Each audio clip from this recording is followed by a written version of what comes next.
రేవంత్ సర్కార్ అన్నదాతల ఉసురు పోసుకుంటోంది. పంట కొనుగోలులో కాంగ్రెస్ ప్రభుత్వ నిర్లక్ష్యంతో మరో రైతు ప్రాణం తీసుకున్నాడు. కొనుగోలు కేంద్రాలు ఎండకు ఎండుతూ వానలకు తడుస్తూ ఎదురుచూసిన ఓ రైతు గుండె ఆగింది. మెదక్ జిల్లా కొల్చారం మండలం చిన్నఘనాపూర్ గ్రామంలో ఈ విషాదం చోటు చేసుకుంది. రైతు శంకరయ్య వడ్లకుప్పల దగ్గరనే గుండెపోటుతో మృతి చెందాడు.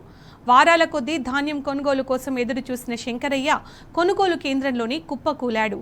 శంకరయ్య కుటుంబాన్ని మాజీ మంత్రి ఎమ్మెల్యే సునీత లక్ష్మారెడ్డి పరామర్శించారు. వారాల కొద్దీ ఎండలో ఉండడం వల్లే వడదెబ్బతో రైతు మృతి చెందాడని కుటుంబ సభ్యులు కన్నీరు మున్నీరవుతున్నారు.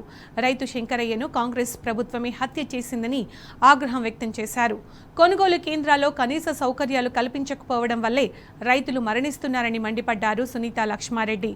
మృతుని కుటుంబాన్ని ఆదుకోవాలని డిమాండ్ చేశారు.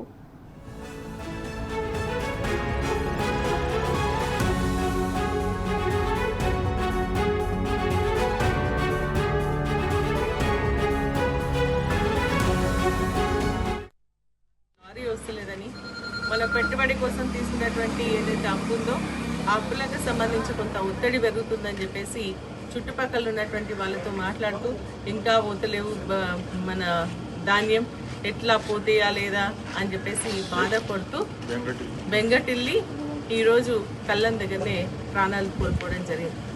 నిజంగా ఆ కుటుంబానికి మా ప్రగాఢ సానుభూతిని తెలియజేస్తా ఉన్నా. మరి ప్రభుత్వం స్పందించాల్సినటువంటి సమయం ఆసన్నమైంది, లేదంటే ప్రజలు తిరగబడతారని చెప్పేసి కూడా హెచ్చరిస్తూ ఉన్నాం.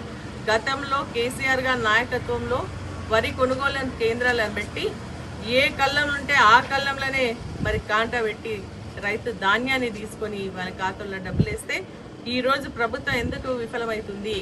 రైస్ మిల్లర్కి సంబంధించినటువంటి సమస్యలు నేను వాళ్ళు చెప్తా ఉన్నారు. రా మిల్క్ సంబంధించి తీసుకోమంటే తీసుకుంటలేం, కారా బాయిల్డ్ రైస్ మిల్స్కి మరి ఇస్తే తీసుకుంటాం.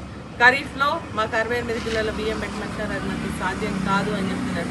వారితో చర్చించాల్సినటువంటి బాధ్యత ఎవరిది? జిల్లా అధికారులదా, లేకుంటే ఎమ్మెల్యేలదా, రాష్ట్ర ప్రభుత్వందా? రాష్ట్ర ప్రభుత్వం ఎందుకు మాట్లాడతారు? ఇంతవరకు కనీసం ఒక ముఖ్యమంత్రి రివ్యూ పెట్టిడా? ముఖ్యమంత్రి గారు, సివిల్ సప్లైస్ మినిస్టర్ గారు, అగ్రికల్చర్ మినిస్టర్ గారు వీళ్ళు ముగ్గురు కలిసి మీటింగ్ పెట్టి అటు రైతులకు సంబంధించిన సమస్యలు ఏమున్నాయి, ఆ రైస్ మిల్లర్స్కి సంబంధించినటువంటి సమస్యలు ఏమున్నాయి అని చెప్పేసి మాట్లాడి ఆ సమస్య పరిష్కరించక చేతులు దులిపేసుకొని ఈరోజు రైతులంతా కూడా రోడ్డు మీదకి వచ్చే విధంగా చేస్తుంది ఈ కాంగ్రెస్ ప్రభుత్వం కాదా అని చెప్పేసి అడుగుతాను.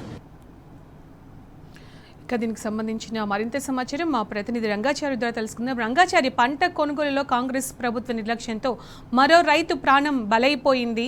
ఇది ముమ్మాటికి ప్రభుత్వ హత్య అని చెప్పేసి రైతు కుటుంబ సభ్యులు అంటున్నారు. కళ్ళంలో ఎన్ని రోజులైనా కూడా కొనకపోవడంతో ఎక్కడైతే పంట పెట్టుకున్నాడో అక్కడే అతను మరణించినట్టు తెలుస్తోంది. ఎదురు చూసి ఎవరు పంట కొనకపోయేటప్పటికీ అక్కడ సరైన ఫెసిలిటీస్ కూడా లేవని తెలుస్తోంది. అప్డేట్స్ ఏంటి రంగాచారి?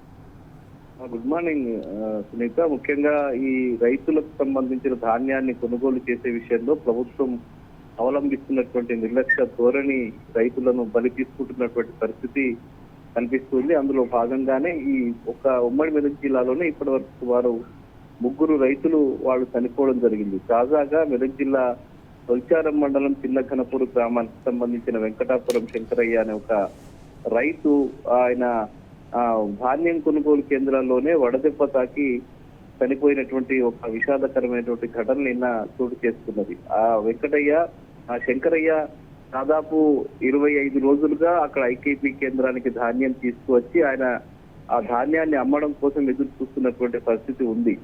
ఆయన ప్రతిరోజు రావడము, అక్కడ ఉదయం నుంచి సాయంత్రం వరకు రాత్రి వరకు అక్కడే వెయిట్ చేయడము, పడిగాపులు కాయడము, ఎప్పుడు తన లైన్ వస్తుందా, ఎప్పుడు ప్రభుత్వం ఈ ధాన్యాన్ని కొనుగోలు చేస్తుందా అని చెప్పి ఎదురు చూసి ఆయన అక్కడే ఉన్న నేపథ్యంలో ఈ తీవ్రమైనటువంటి ఎండలు దాదాపు 45-46 డిగ్రీల ఎండ కాస్తూ ఉన్నది. గత 4-5 రోజులుగా తీవ్రమైనటువంటి ప్రచండ భానుడి ప్రతాపం కనిపిస్తున్న పరిస్థితి కనిపిస్తూ ఉన్నది. ఈ నేపథ్యంలో అక్కడ ఉన్నటువంటి రైతులంతా కూడా అల్లాడిపోతున్న పరిస్థితి. ముఖ్యంగా ఒక రైతులంతా కూడా కనీసం అక్కడ వాళ్ళకు కనీస సౌకర్యాలు ప్రభుత్వం ఎంత దుర్మార్గం అంటే రైతులకు సంబంధించిన ఈ ధాన్యం కొనుగోలు కేంద్రాల్లో రైతులకు కనీసం తాగడానికి మంచి నీళ్లు కూడా ఏర్పాటు చేయలేనటువంటి పరిస్థితి ఇవాళ ప్రభుత్వ దుస్థితి కనిపిస్తూ ఉన్నది.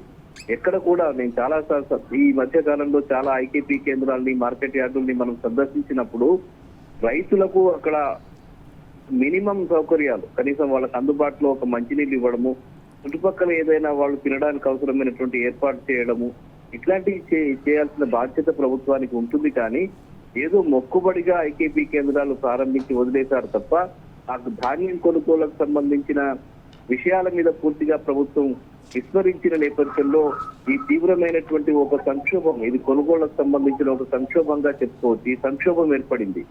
దీని ఫలితంగా రైతులంతా కూడా అల్లాడుతున్నటువంటి పరిస్థితి ఉన్నది. ప్రతి చోట రైతులంతా కూడా రోడ్ల మీదకి వచ్చి తమ ధాన్యాన్ని కొనండి మొర్రో అని చెప్పి ప్రభుత్వాన్ని వేడుకుంటున్నటువంటి పరిస్థితి, ఆందోళన చేస్తున్నటువంటి పరిస్థితి, రాస్తారోకలకు దిగుతున్నటువంటి ఒక దుస్థితి ఇవాళ కనిపిస్తుంది. అంటే గతంలో ఎన్నడూ లేని విధంగా, ముఖ్యంగా సమైక్యాంధ్ర రాష్ట్రం కూడా ఇంత దుస్థితి ఎదుర్కొన్నటువంటి పరిస్థితి చాలా కొన్ని సందర్భాల్లో అప్పుడు కూడా అయ్యింది. కానీ ప్రతిరోజు రైతులంతా కూడా ధాన్యం అమ్మడం కోసం రోడ్ల మీదకి వచ్చేటువంటి ఒక దుస్థితి ఏదైతే ఉందో అది మొట్టమొదటిసారిగా కనిపిస్తున్న పరిస్థితి అంతటా ఉన్నది. అంత దుర్మార్గమైనటువంటి వ్యవహారంగా ప్రభుత్వం చేస్తూ ఉన్నది. రైతులకు సంబంధించిన అన్ని విషయాల్లో కూడా అదే పరిస్థితి కొనసాగుతున్న పరిస్థితి ఉంది. అందులో ముఖ్యంగా ఈ శంకరయ్య రైతుకు సంబంధించి కూడా దాదాపు ఆయన 25 రోజులుగా అక్కడ మార్కెట్ యార్డు ఐకేపీ కేంద్రానికి వచ్చి తన ధాన్యం అమ్మడం కోసం వెయిట్ చేసి వడదెబ్బ తాకి ఆయన తీవ్రమైనటువంటి అస్వస్థతకు గురైనటువంటి నేపథ్యంలో పక్కనే ఉన్నటువంటి రైతులను అప్పటి హుటాహుటిన ఆయన అక్కడి నుంచి ఆసుపత్రికి తీసుకెళ్లిన పరిస్థితి ఉంది. కానీ అప్పటికే ఆయన చనిపోయినట్టుగా డాక్టర్లు నిర్ధారించారు. డాక్టర్లు కూడా చాలా స్పష్టంగా ఈయనకు బహుశా వడదెబ్బ తాకినట్టుగా ఉందని చెప్పి డాక్టర్లు కూడా చెప్పినటువంటి పరిస్థితి ఉంది. అంటే ఒక రైతులు బలి తీసుకున్నటువంటి పరిస్థితి ఉన్నదంటే అది కేవలం అది ప్రభుత్వ వ్యవహారంగానే వాళ్ళు భావించడం జరిగింది. స్థానిక ఎమ్మెల్యే సునీత లక్ష్మారెడ్డి కూడా ఆ కుటుంబాన్ని పరామర్శించి వాస్తవాలు తెలుసుకుని ఆమె కూడా చాలా స్పష్టంగా చెప్పింది. ఇది పూర్తిగా ఇది ప్రభుత్వం చేసినటువంటి ఒక హత్య, ఇది ఆయన చనిపోయింది కాదు, సహజ మరణం కాదు, ఇది ప్రభుత్వం చేసిన హత్య. 25 రోజులుగా ఆయన మార్కెట్ యార్డ్ లో పడిగాపులు కాసిన తర్వాత ఇట్లాంటి పరిస్థితి వచ్చింది. ప్రభుత్వం ఇంత దుర్మార్గంగా వ్యవహరిస్తుందని చెప్పి ఆమె విమర్శించినటువంటి పరిస్థితి. గత 25 నెల రోజులుగా రైతులంతా కూడా ఇంత ఇబ్బందులు పడుతున్నా కూడా ప్రభుత్వం స్పందించడం లేదు. కనీసం ఇప్పటికైనా